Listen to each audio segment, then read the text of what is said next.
In regards to You Cannot Love Someone Until You Love Yourself by Annika Andersson. Now, I'm not the world's best writer or cook, so bear with me, but what I want to say is, I don't think I'll believe someone the first time they say they love me. Hear me out. This declaration doesn't come out of spite or years of a broken heart. Well, maybe part of it does, but that's not the point, because listen, I didn't fully understand the phrase, you cannot love someone until you love yourself, until someone told me they loved me. They showed me they loved me, and I did not believe them. That's the thing about when others give you love when you do not love yourself, you do not believe them. You make a list of the times they loved you. You read it over and over before bed, praying and praying that their actions will be enough to prove you are worth it. But the years go by and all you have is lists, elaborate calculations that show on this day you deserved love, but on this day you didn't. And today they loved you, but you understand why they didn't love you yesterday. You water it down to lists and contradictory calculations. But let me tell you a secret. The day came when someone hated me. Not with passive-aggressive stares or words, I mean actually expressed disgust with me. And the funniest thing happened. I did not believe them. I did not believe that they actually hated me because I knew what it was to hate me. And this was not it. I knew what it was to look in my eyes and see nothing. I knew what it was to look at my mouth and hear nothing. Hating me wasn't even something specific anymore. I would just wake up in the morning and it was an emotion, an overwhelming understanding that I was hated. But the reasons this person was hateful towards me didn't make sense. They were angry at actions that were misconstrued. They were sad at words I did not say. They were fearful of a person that did not exist because I knew my darkest self. And she wasn't the careless and unfeeling person they were describing. I had been fighting her back for years. She was the most strategic and emotional person I knew. And even though I hated myself, I knew that their hatred was not justified. And I don't mean to invalidate their feelings. There was hurt on both sides that came from keeping our words frozen for far too long. But anyway, with the melting of the words, 3 emotions remained: anger, sadness, fear. They were the closest things I could get to bad. Anger, sadness, fear. I had been fighting them back for years because they were at the core of it all. So when I decided that someone else's hatred was not justified, I turned to my own and I sat with them. I argued with them. I scorned them, but I got to know them more. Their origins, their desires, their families, and the strangest thing happened. After long nights of sitting and arguing and crying, I befriended them. Anger, sadness, fear. They became my friends. That's all they really wanted, after all. I'd been trying to eliminate them my entire life. I'd been trying to replace them, but that's not how things work. And they are not inherently bad. They are simply human, and you cannot get rid of humanity. Well, unless you're a psychopath, but that's beside the point. And with that newfound understanding, the strangest thing happened. I began to have agency in my life again. I was not simply someone to whom things happened to. I had a choice. And if I cannot choose what I am feeling, then I can choose what to do with them.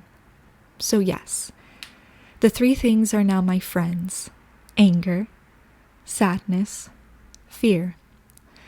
But I am also picking them from a menu. I look at my options and I get to choose. Anger. I cannot get rid of anger. So if I am angry, it will not be because I am a person who's consistently mistreated. I will avoid asking why me, and I will be angry because someone left when I pointed out their neglect. Rather than improving their words, they fell silent. So I am angry. But at least I know I didn't abandon myself. Sadness. I cannot get rid of sadness. So if I am sad, it will not be because I have no one to call at the end of the day. I will avoid asking why not me, and I will be sad because I invested in someone who called me every single night, but they could not sustain their intentions. They fell silent. So I am sad. But at least I know I committed. Fear. That's the hardest one for me. I cannot get rid of fear. So if I'm afraid, it will be because I know that my life, your life, and our time is precious. I will avoid asking why us, and I will be afraid because I am painfully aware that no one is obligated to keep me in their life. Every moment is destined to change. You may fall silent, so I am afraid. But I know that I have courage.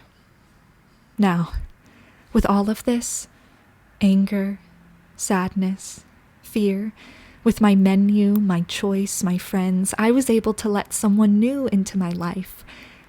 I was able to let in my happiness.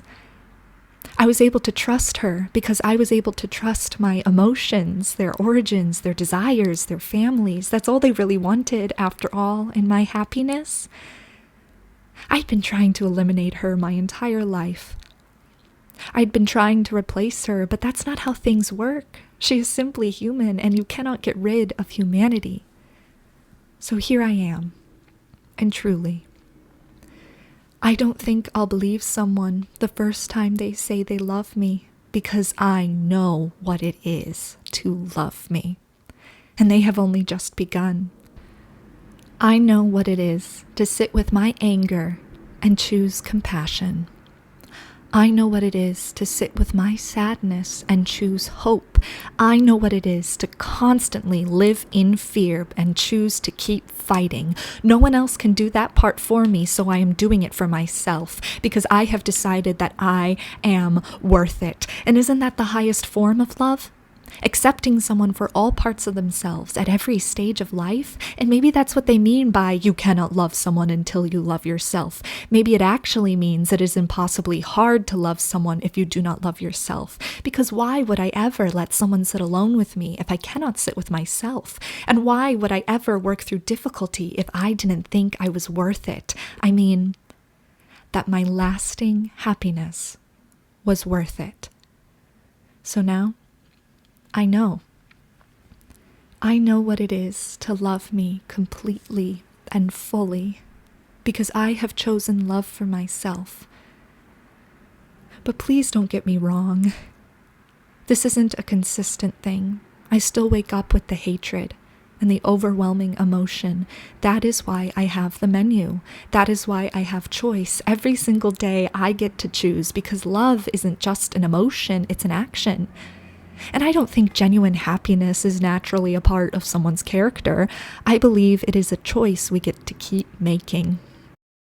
And to those who said they loved me, those who actually supported me in all of it, anger, sadness, fear, and the most vulnerable, happiness, I am so grateful. They encouraged me to sit with myself, but now I know I have to decide when to remain there.